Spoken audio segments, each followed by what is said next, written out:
Donald Trump actually plays chess on a 5D level, and you never can anticipate what his next move is going to be. Dan Scavino, who handles his social media, keeps sending hints out to us. We get messages in circuitous ways. Trump's temperament is one of action. It's not, and it is no different than John F. Kennedy's. In terms of telling us things, optics, you better believe that he's very much a straight shooter in terms of actions that he's going to take or what he thinks needs to be done. Trump came out at this point announcing his candidacy because he knew and he wanted to test who was going to be against him. They said, oh, he suffered this incredible defeat.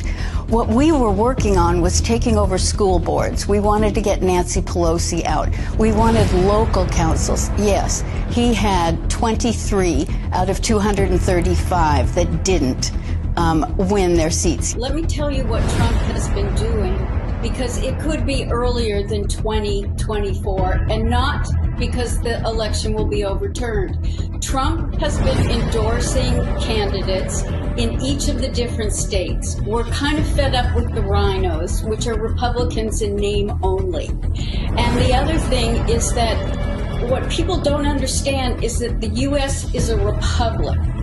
And in that, you have to think of it like we're 50 different countries.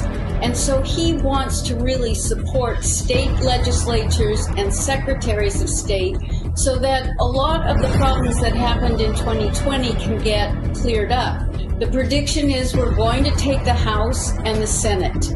They're talking about Trump being the Speaker of the Senate, and then he will be able to impeach Biden and Harris, and he will be able to take over because he'll be third in line. People want to recruit him to be the Speaker. I'm not saying that that is Trump's plan, but the conservative people have been talking about that because the Speaker of the House does not have to be an elected official. They've made a huge, huge mistake with this one because even though we thought what was going to happen was they were going to go after him for treason or sedition, but they did criminally charge him, but they didn't go to that extreme. As a result, he has due process, so he can subpoena people. You could go to Wikipedia and find Operation Mockingbird, that the CIA has been in there forever. Then Obama repealed the 1948 Smith-Mundt Act, which then permitted propaganda to be in broadcasting. It no longer said that it had to be credible. And so when he came out and said fake news, he warned us at the end of his speech that it is going to be very hard. The establishment, the media, the globalists are all going to come after. They're going to try to intimidate, but he needed to smoke them out. I really want people to understand that they need to go to other sources because the media will not tell you about his successes. They will not tell you about anything that he does positively. Biden is the legitimate president, but he's the legitimate president of what is now the bankrupt U.S. corporation. And that was a treaty in 1871. Well, on September 12, 2018, Trump created an executive order.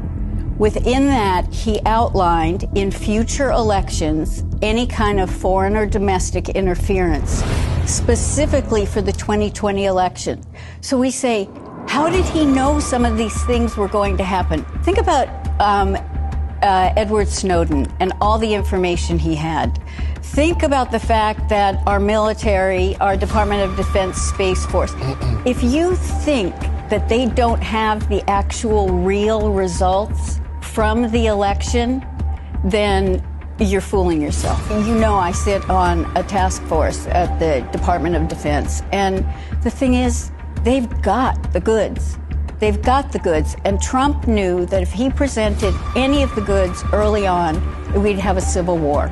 that he really felt that the people needed to see how bad it could get. He didn't try to subvert anything. What he's really done is he set up the deep state to come out, and that's why we're seeing all these things. They won't tell you about the devolution, that the continuity of government plan that he put in.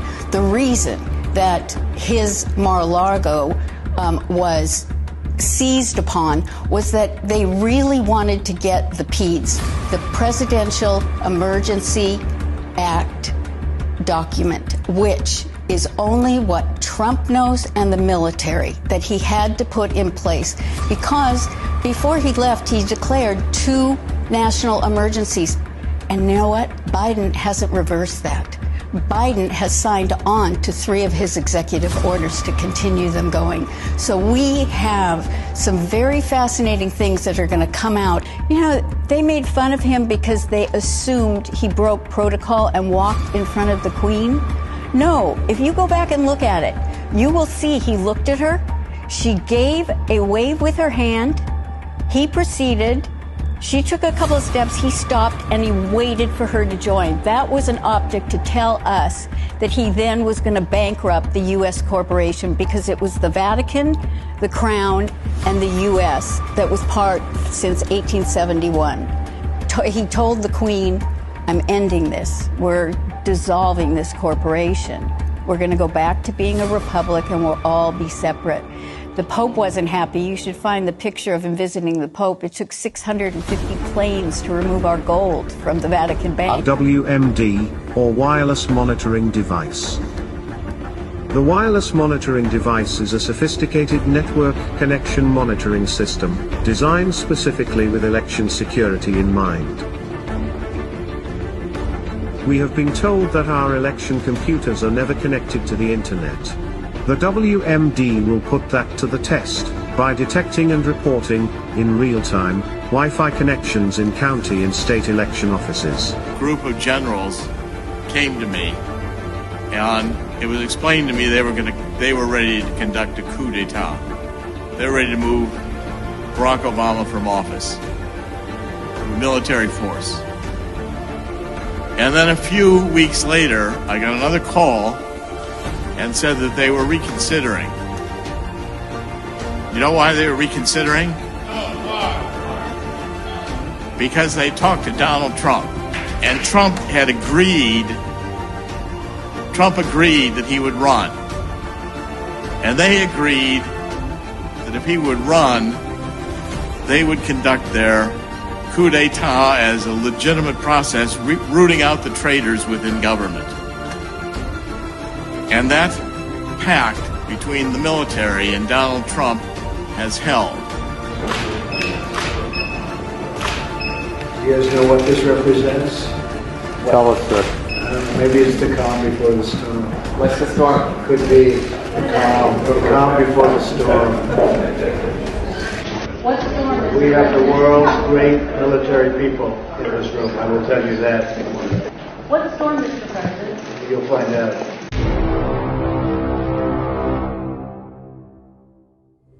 With this strategy, we are calling for a great reawakening of America. The American populace is facing an unconventional warfare scenario, and this is information warfare. The American people decided to take over the idea of information. They took over the idea of information, and they did it through social media. We have an army of digital soldiers. What we are now, what I call them, because this was an insurgency, folks. This was run like an insurgency. This was irregular warfare at its finest. I'm a wartime president. This is a war. This is a war, different kind of a war than we've ever had. 2024 is our final, biggest, and most important battle. The tables will turn, and we will destroy the deep state. We're going to destroy the deep state. An anon asked you if they could get Trump to work the phrase tip-top into his State of the Union speech. Instead, Trump said it at the 2018 Easter egg roll with a white rabbit standing next to him. Keep this incredible house or building or whatever you want to call it, because there really is no name for it. It is special. and we keep it in tip-top shape. We call it sometimes tippy-top shape, and it's a great, great place.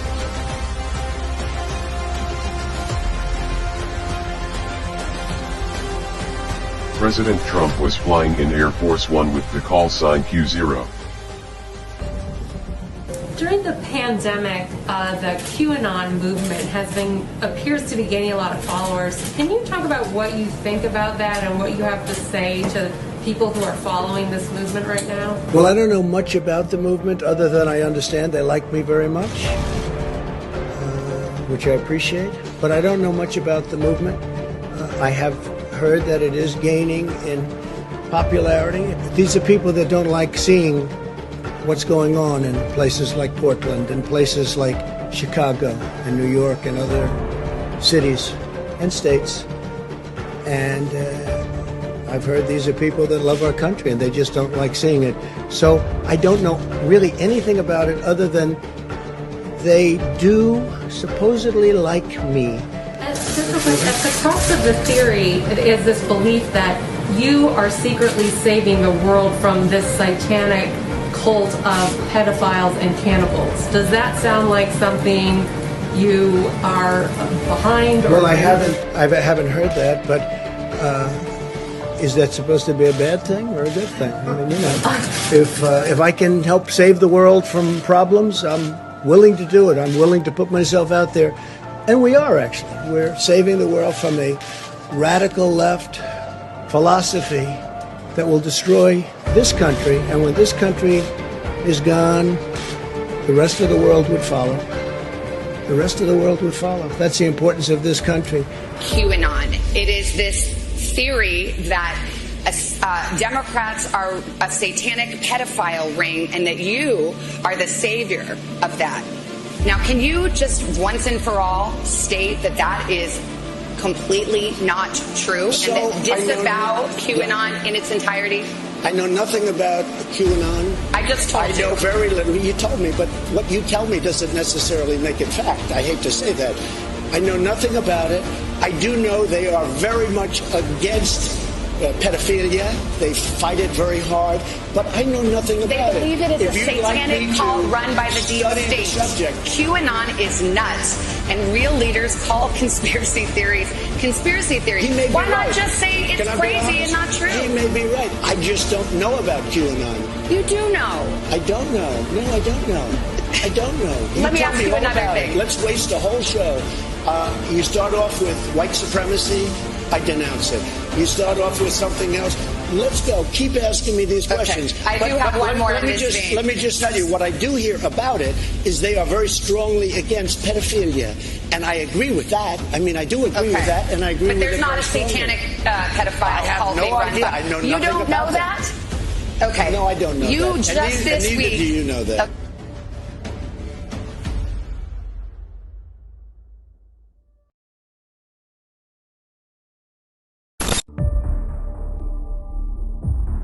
The Clinton hearing was on December 5th. Q was putting D5 in posts like something big was going to happen on December 5th. George Bush Sr. died, and the funeral date was set for December 5th. At the funeral, 5 secret envelopes were delivered in a way that everyone would see. Clinton had no emotion. Obama tried to play it off. Biden and his wife looked lost. Pence moved past it real quick, and the Bush family was obviously upset. Before D5, Q also posted "Follow the wives." All the envelopes were given to the wives. After D5, an anon asked Q what was in the envelopes. Q replied, "Our promise to counter." What are the odds that all of this would happen the way it did? And that all of it would line up with December 5th? How many coincidences before it's mathematically impossible?